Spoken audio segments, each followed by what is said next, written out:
बिस्मिल्लाहिर्रहमानिर्रहीम, अस्सलाम वालेकुम। मैं हूं एडवोकेट मोहम्मद इशफाक और आप देख रहे हैं मेरा YouTube channel just to law. आज हमने जिस टॉपिक पे बात करनी है वो टॉपिक है कि गार्डियनशिप सर्टिफिकेट किस तरह लिया जाए। गार्डियनशिप सर्टिफिकेट हासिल करने का तरीकाकार क्या होता है। जिस तरह आपको पता है कि गार्डियन एंड वार्ड्स एक्ट 1890 हम पहले डिस्कस कर चुके हैं। उसका जो पहला जो है लेक्चर था उसमें हमने बताया कि गार्डियनशिप और जो है वो वार्ड्स का इन दोनों में डिफरेंस क्या है। अगर आप गार्डियनशिप लेना चाहते हैं उस हवाले से कौन कौन से फॉर्म आप यूज कर सकते हैं। तो अगर इस हवाले से या गार्डियनशिप ऑफ प्रॉपर्टी है वो किस तरह आप हासिल कर सकते हैं, उसका थोड़ा सा इंट्रोडक्शन हमने अपनी पहली वीडियो में दिया। अब दूसरी वीडियो में हमने ये बात करनी है कि गार्डियनशिप सर्टिफिकेट किस तरह लिया जाएगा। आप मुकम्मल तौर पर ऑथराइज किस तरह होंगे कि आपने गार्डियनशिप ले ली है।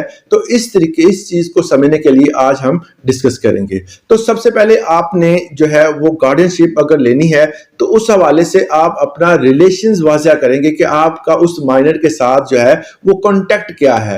अगर माँ है तो माँ जो है वो एक अलग प्रोसेस है, उसके तहत जो है वो पिटीशन फाइल करेगी। अगर वालिदा है तो बाय नेचर ही उसके पास गार्डियनशिप आ जाती है। अगर इसके अलावा दोनों की डेथ हो गई है तो उस हवाले से चचा, ताया, मामू या कोई भी फर्द जो होगा वो किस तरह पिटीशन फाइल करेगा। तो ये कुछ डिफरेंट प्रोसेस हैं, इस हवाले से आज हमने डिस्कस करना है। मगर इससे पहले एक और चीज मैं बताता चलूं कि पिटीशन जो है वो हम कहां फाइल कर सकते हैं। हर सूबे का डिफरेंट, हर सूबे में जो है वो डिफरेंट प्रोसेस है, उस हवाले से डिफरेंट कोर्ट्स हैं। कुछ सूबों में क्या कर दिया गया है कि स्मॉल कॉज कोर्ट्स बना दिए गए हैं। ऐसे कोर्ट्स बना दिए गए हैं जहां पर जो है गार्डियन एंड वार्ड्स के हवाले से जितने भी केसेस होते हैं वहां फाइल किए जाते हैं। अगर वहां पर आपके जो है वो सुनवाई सही तरीके से नहीं होती, आप वहां पर जो है वो आपके खिलाफ या वो कोई ऐसा फैसला जिसको आप जो है वो पसंद नहीं करते, जो आप सोच रहे होते हैं कि ये फैसला जो है वो नहीं होना चाहिए था, उसके खिलाफ अगर आप अपील करते हैं तो स्मॉल कॉज जो कोर्ट से आप अपील करेंगे डिस्ट्रिक्ट कोर्ट में। अब डिस्ट्रिक्ट कोर्ट से आगे अब अगर आपने अपील करनी है तो वो आप जो है वो सेशन में नहीं जाएंगे बल्कि हाई कोर्ट में अपील करेंगे।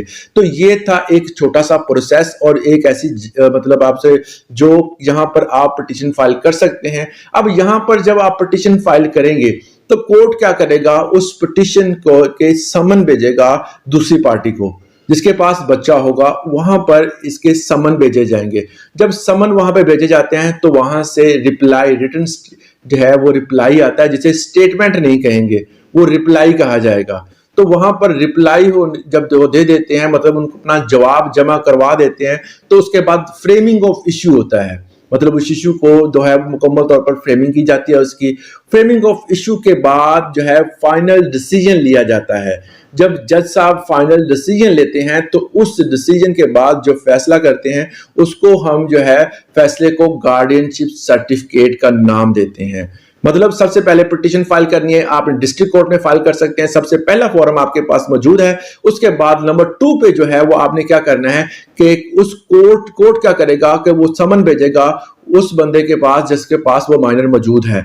उसके बाद वो बंदा जो है जिसके पास माइनर मौजूद है वो इसका रिप्लाई जमा कराएगा, जिसे रिटन स्टेटमेंट भी कह सकते हैं। उसके बाद फ्रेमिंग ऑफ इश्यू होगा, उसके बाद एविडेंस के लिए कॉल की जाएगी, एविडेंस को जो है वो इकट्ठे किए जाएंगे, तो एविडेंस के बाद फाइनल डिसीजन होगा और जज साहब जो है वो गार्डियनशिप सर्टिफिकेट इश्यू कर देंगे। वो वहां पर फैसला डिक्री हो जाएगा और वहां पर गार्डियनशिप सर्टिफिकेट इशू कर दिया जाएगा। ये था हमारा एक फाइनल जो है वो डिस्ट्रिक्ट कोर्ट में जो प्रोसेस करते हैं। अगर इसके में जो आपको डिसीजन लिया जज साहब ने, तो वो अगर आप उसको जो चैलेंज करना चाहते हैं, उसके हवाले से अपील करना चाहते हैं, तो आप अपील जो है डिस्ट्रिक्ट कोर्ट से आगे हाई कोर्ट में कर सकते हैं। तो वहां पे आपको उसकी रेमेडी मिल सकती है, उसके हवाले से आप डिस्कस कर सकते हैं। एक यहाँ पर सबसे इंपॉर्टेंट चीज ये है कि अगर आपने जो उस जगह पर आप पिटीशन फाइल करेंगे जहां पर माइनर मौजूद होगा या माइनर की प्रॉपर्टी जहां पर मौजूद होगी, अक्सर औकात जो होती है माँ जो है बच्चे के जो है देखभाल के लिए जो है अपने स्टेप लेती है। वो क्या करती है, माँ जो है वो क्या करती है कि वो चाहती है कि गार्डियनशिप की जो इख्तियारात हैं, जो गार्डियनशिप सर्टिफिकेट है वो उसे मिले।